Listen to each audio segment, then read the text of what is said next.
Explosive allegations have rocked South Africa's police service. KwaZulu-Natal Provincial Commissioner Lieutenant General Nhlanhla Mkhwanazi has accused Police Minister Senzo Mchunu of interfering with high-level investigations and being linked to organised crime syndicates.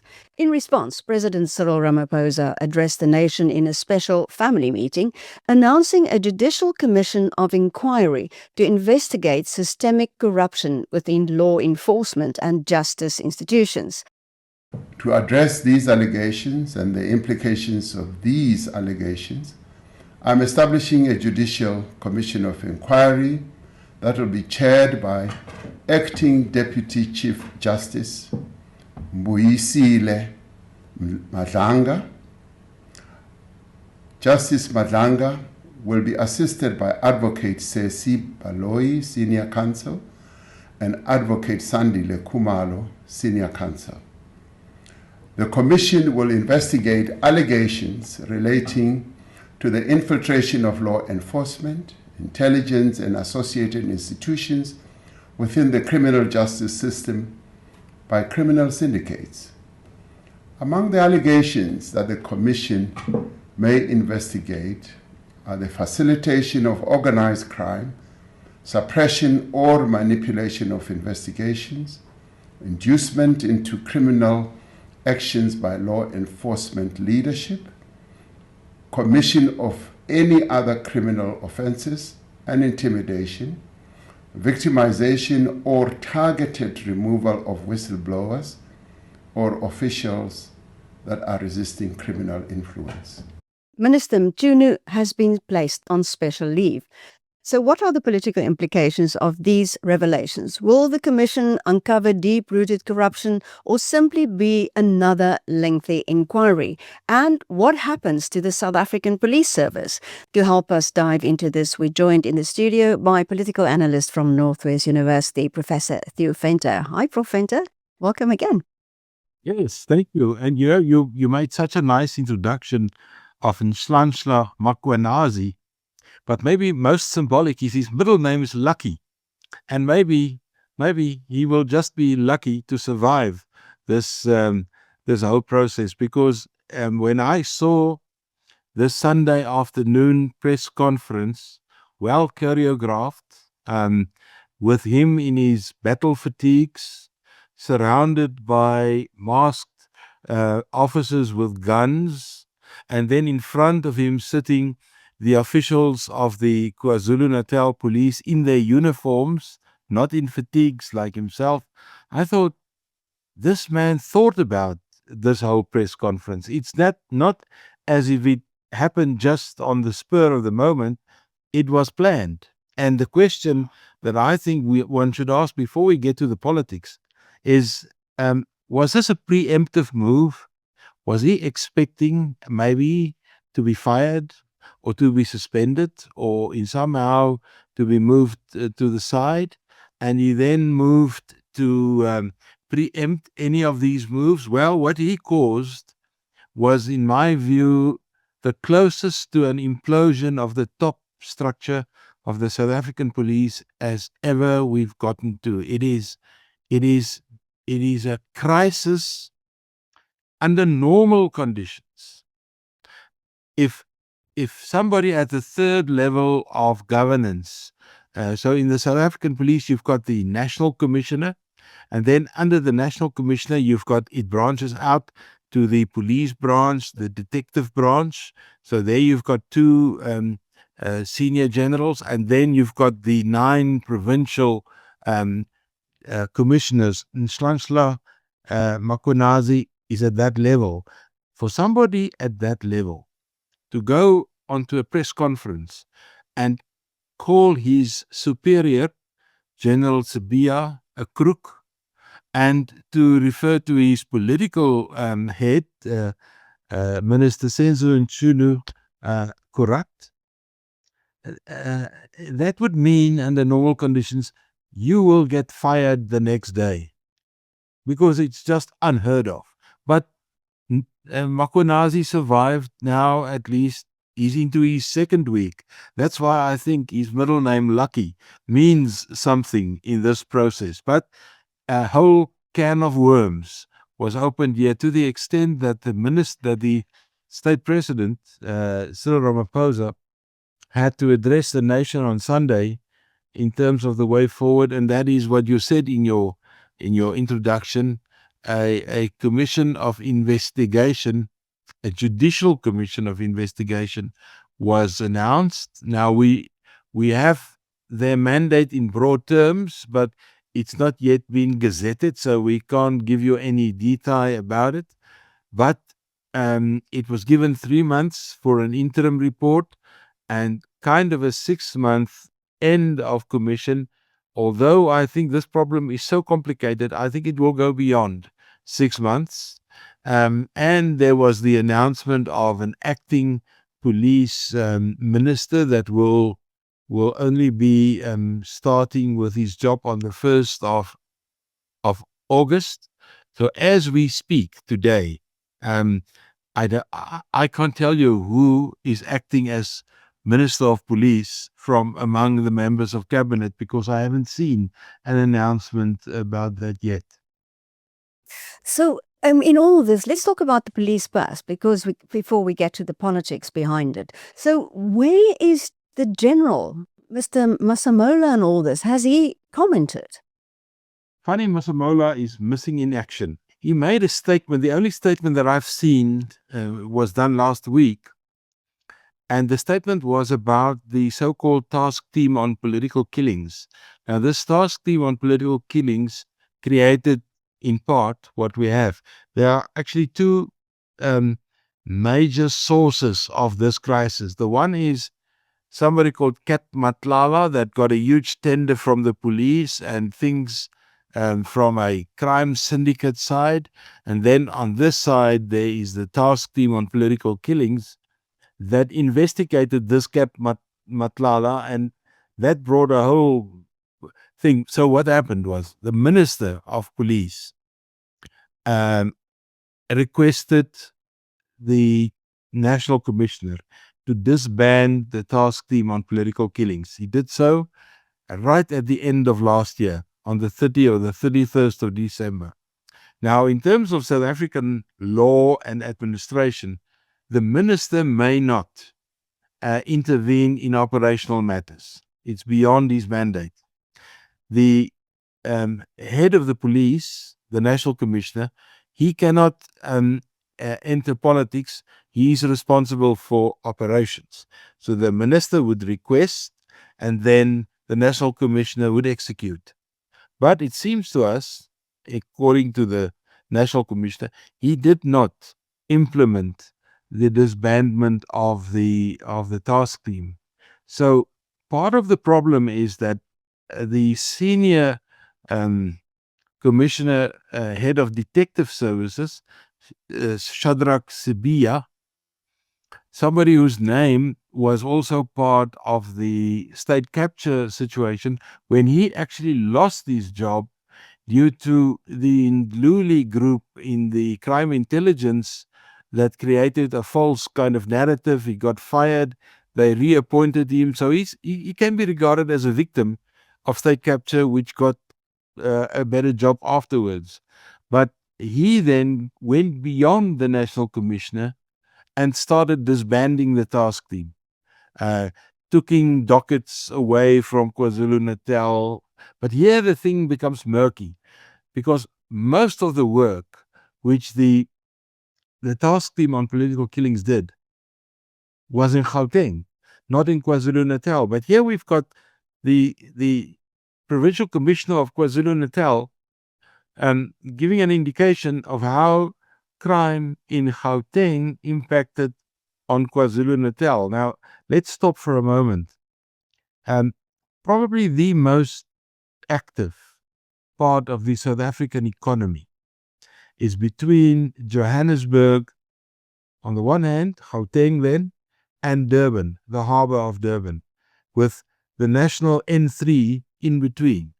And if you want to call it the corridor of crime, that's exactly where you'll find it. So a lot of the syndicates operate between Durban and Johannesburg. So it's understandable why Mkhwanazi is sitting with problems in KwaZulu-Natal that originated either in Gauteng or wherever. And it incorporates taxi wars, it incorporates syndicates and killings of people, it incorporates the smuggling of illegal goods. There are several things on that corridor.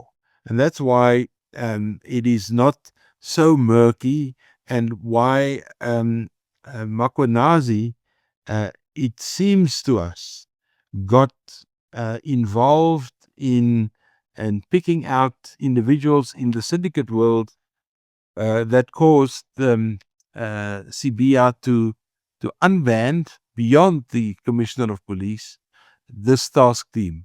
And I think there should be an investigation about the governance capability of our National Commissioner. In my view, he's not very strong. He's not involved in these things, and I think at the essence of this implosion are the competition for who will be the next national commissioner between Sibiya on the one hand and Mkhwanazi on the other. And then, of course, it gets into a matrix of organized crime, crime syndicates, political issues, because we must remember, and that was really one of your first questions, what are the political implications? Because we're getting closer to the ANC's leadership struggle. I think we're already in it. ANC, of course, denies it, but I think we're already there. Senzo Mchunu, the Minister of Police, one of the strongest supporters of Ramaphosa, and he's now out. I think it's the end of his political career, and that must be a very heavy blow to Ramaphosa in terms of his sustained presidency through the next 3 to 4 years. So let's look at Mkhwanazi. You mentioned how structured that news conference was, and clearly he must have some backing from somewhere. Is it the ANC? Is it the MK party? That's a very difficult question. I know that he's very popular in KZN. He's very popular on social media. The MK party came out very strongly supporting him, as well as the EFF. But I think Mkhwanazi is a good, solid policeman. I've never seen him involved in party politics or getting involved, maybe behind the scenes, but not what is publicly known. And I think what he did, he challenged the taxi industry. He challenged the so-called construction mafia, these guys that took 30% of every contract. And so he did some good work. He reminds me a little bit of Thuli Madonsela. When Thuli Madonsela was appointed as public protector, she was from that part of the country, KwaZulu-Natal. Jacob Zuma appointed her, a well-educated lady from KwaZulu, and I think Zuma maybe thought, well, being from there and being one of us, so to speak, she wouldn't rock the boat. But then Thuli Madonsela went about and she did her work. And she exposed this whole state capture thing. And that's her huge contribution still to today, her footprint. And I think Mkhwanazi is somehow in the same category. He's a good policeman. He's not politically involved. And when he started acting where he was involving himself in well-structured things, he became too difficult to deal with. And I think that was the fear that he got foot off or wind off, that somebody's going to get rid of him. And he better spill the beans so as to survive. Now, why would I say that? Well, firstly, Mkhwanazi is an old hand in surviving. Very good policeman, well-educated, several degrees, and so on and so on. But when Bheki Cele was fired as commissioner, the National Commissioner of Police, and that is a program that we can have for 2 hours about several commissioners of police in the last 20 years, each one failing within a year or two. But Cele was one. Uh, he brought back the military ranks in the police, while the National Development Plan suggested that we should demilitarize the police. Bheki Cele said, no. We can't be called commissioners. We must be called by ranks. So when he was appointed as Commissioner of Police, National Commissioner, the famous saying about Cele was when he introduced himself to groups or to people or even on TV, he would say, just call me General. And that is his nickname, just call me General. So he got involved in the Rushabangu syndicate where there was corruption on the renting out of buildings to the police at huge amounts. Zuma was then forced to get rid of Cele. And in that period, before they appointed the next commissioner, Mkhwanazi was acting National Commissioner of Police at a very young age. When the next Commissioner of Police was appointed, about 6 months later, there wasn't a good relationship between the next Commissioner of Police and Mkhwanazi, and he was moved to a small office in the side of a building as a Lieutenant General doing nothing. But it tells you something about his survival. In that period where most people would fall into depression and they would just resign because they've got no work. No, he didn't do that. He furthered his education. He studied further and he prepared himself. And today he came forward in the last 2 weeks telling you that he's really somebody with agility and survival skills. And therefore, I think this press conference was planned meticulously. I've got sources telling me that he actually worked with a lady at the SABC and a week or so before the press conference requested whether the SABC will take his press conference live. She couldn't give him the assurance, but so the national broadcaster knew something was coming, and eventually he got the air that he wanted, and that created this whole havoc. So Mkhwanazi demonstrated his agility, his survivability, and his very good management of the media. I looked at him in the press conference. He looked confident. It was clear that he knows how to deal with the media. And he was decisive and clear. But we must remember that most of the things he said are, of course, allegations. It seems as if it is supported by facts. So I think there's the impression of credibility to what he said. But we must also remember 2 other cases. There was the rogue case with SARS, where the newspapers split a story, and afterwards, after the investigation, we know that this rogue unit was an absolute lot of nonsense. It was news that was created to destabilize the National Revenue Service. And then there was the case where General Nhlanhla Mkhwanazi was involved.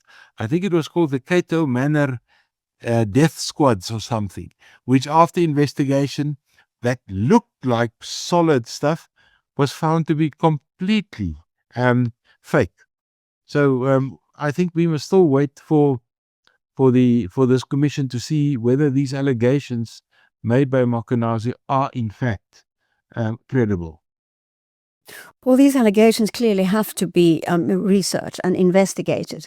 But is this not President Ramaphosa, again, kicking the can down the road, like he always does? There's a commission, nothing happens. I mean, you mentioned Thuli Madonsela, brilliant commission, the Zondo Commission. And how many people have actually been prosecuted?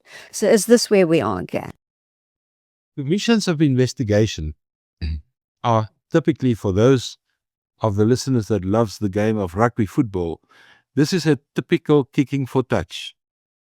You know, with soccer, kicking the ball out is no big deal. You just put it back into the playing field again. But with rugby, it stops the game. You form a line out, and then a new a new set of the game starts. Now, this is exactly what a commission does. Stops the game, it takes a timeout, it gives politicians time to regroup. And this is what the Ramaphosa does best. He did that with the Lady R, he did that with Palafala, and now, of course, he did this with, let's call it the Mkhwanazi accusations.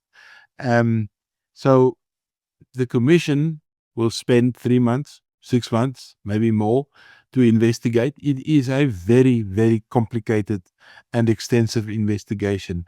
We're waiting for the final mandate, but they've got, they can investigate whether people are employable. That means some people will get fired through this commission. They can investigate the state intelligence services.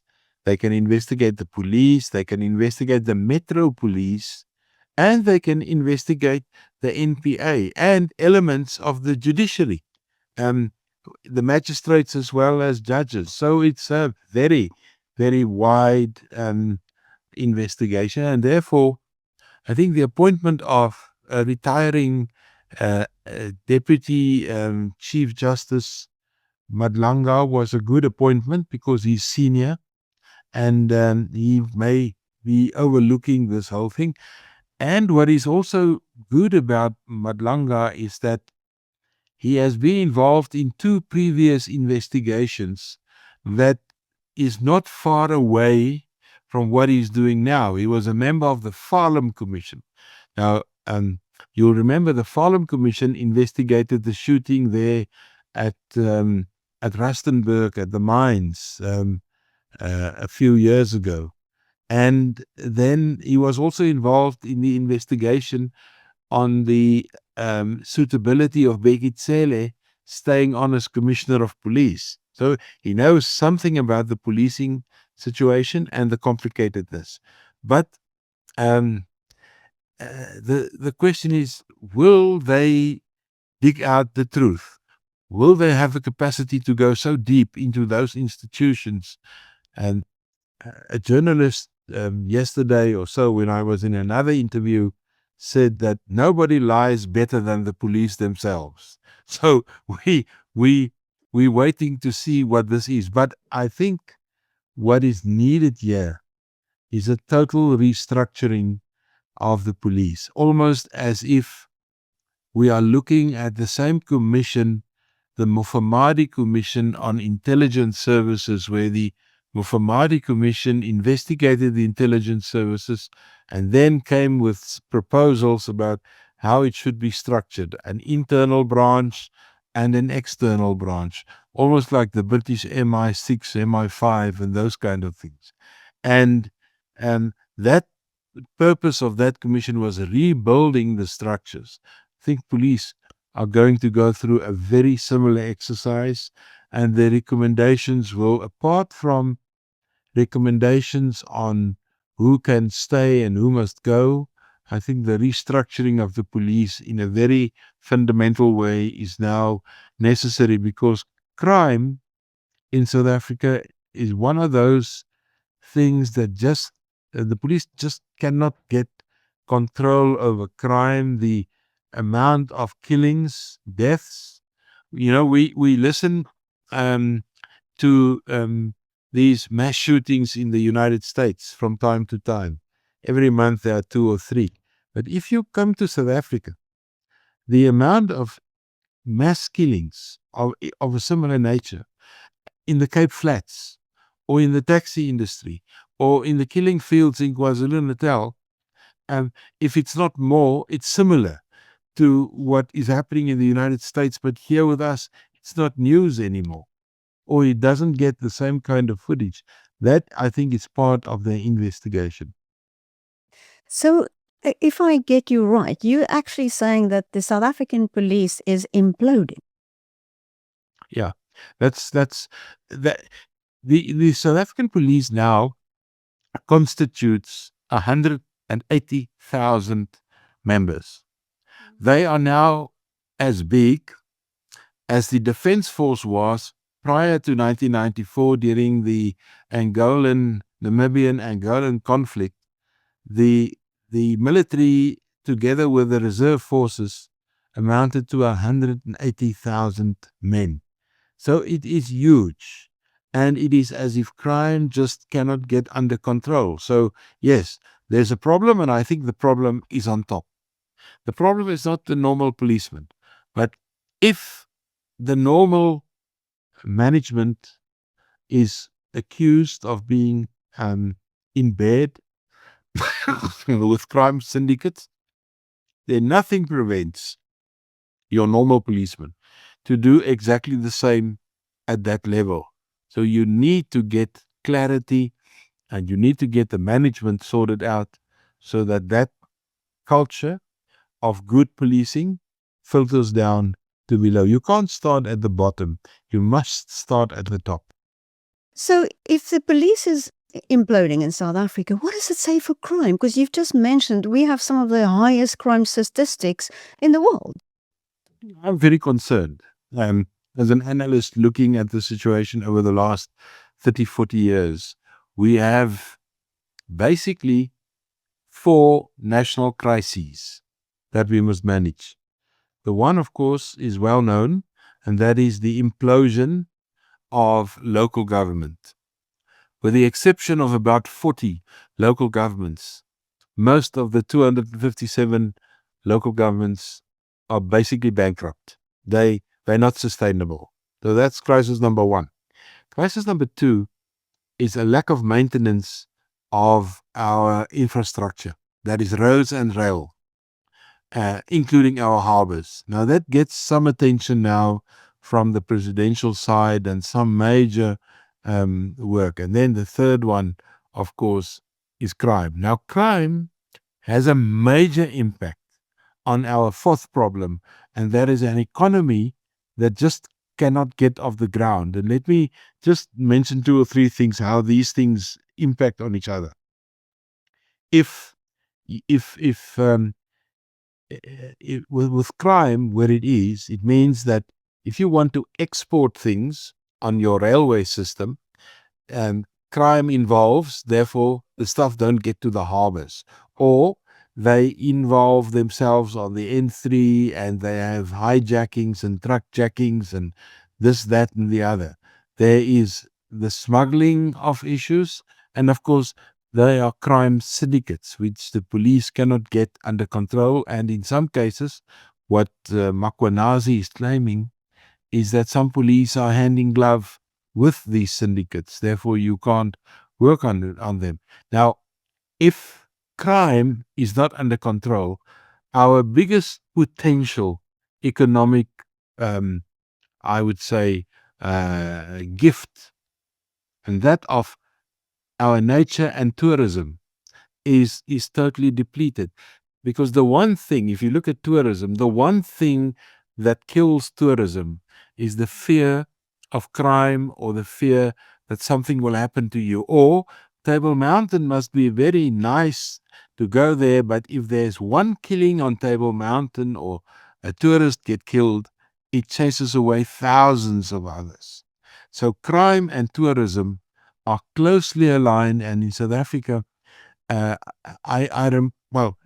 was told to me by a very credible person that Northwest asked for 2 or 3 of the G20 meetings to be hosted at the well-known Sun City complex, which is well known for golf and for tourism and holidaying. But the G20 group said, unless you can secure the people participating in those meetings safe travel to Sun City, we will not give you a meeting. So the Northwest government had to do special arrangements to get the road from Gauteng to Sun City, and that is basically from Johannesburg via Rustenburg into Sun City, to make it safe so that people can travel. And the same thing happened, in my experience, already in 2010, when the Spanish soccer team were hosted in Potchefstroom, where I'm talking from.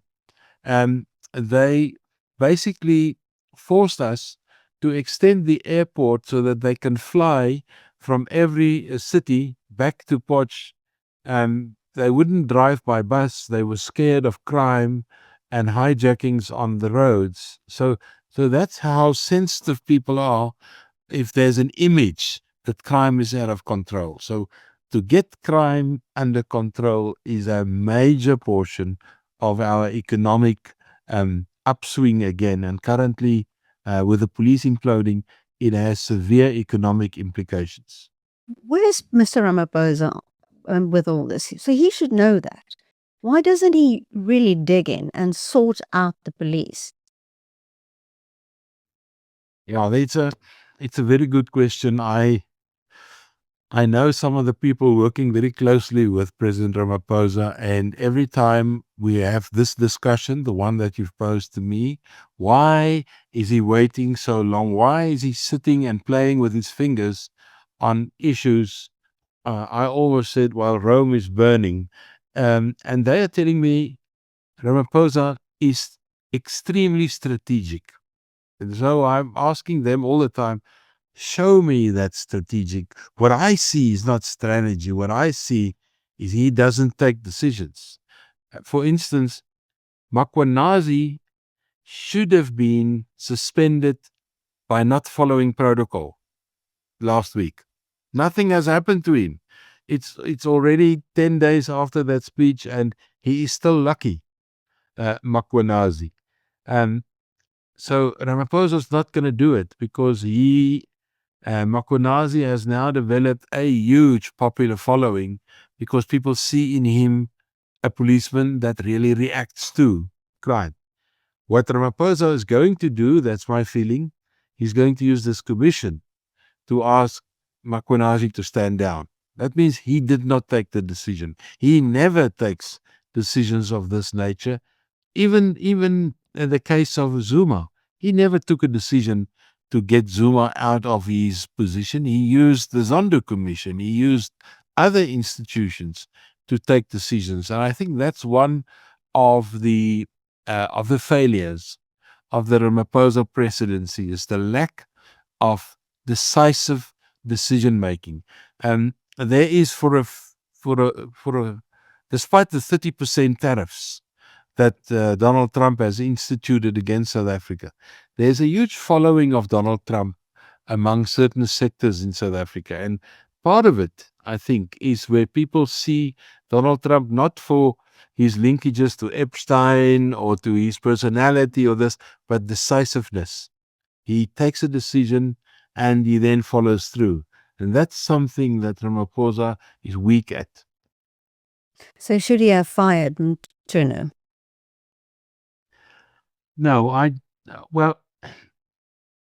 yeah, Mchunu went on special leave. That means he gets his salary Exactly. for as long as this commission continues. Fairly sizable salary. But I think people make a mistake if they think Ramaphosa should have fired him. Because if he fired Senzo Mchunu, that meant he's changing the cabinet. And there are 2 or 3 ministers currently under very, very very thin ice in terms of serving in the cabinet, Nkabunde as well as Simelane. So firing him would have brought about a change in the cabinet, which I think he doesn't want to do. So putting him on special leave is an easy way out. Means Senzo Mchunu goes home and he can maybe start working on the Ramaphosa campaign for the next 18 months. I'm not sure what he's going to do. But appointing somebody from outside, Professor Kashalia, I think it's also a smart move because you bring in somebody with some exposure to policing and some knowledge about policing, also a legal mind, and somebody that's not involved or in any way that has been in the dirt with some of these accusations. So that is classic Ramaphosa style, not to take that decision directly, but to influence it indirectly. It's just one of those things. And the second thing, which you already mentioned, which I can add to that, is he may be strategic, but he takes a lot of time to make these decisions. And this commission may, in a very indirect way, not only impact on his own political future, which we can discuss at a later time and a later program, but it may also impact on Mashatile, who is already preparing himself for a future presidency of the ANC, because Mashatile, it's rumored, I must say it's rumored, is very close to some of these crime syndicates in Gauteng. So maybe that is part of this deal, but it is something that's going to develop further over the next month or 6. So it's not as if in this contestation that we are going to see developing over the next 2 years about who's going to be the next ANC leader. It may impact on all of the candidates that is trying to do that. Well, Professor Theo Venter, thanks so much. Pleasure.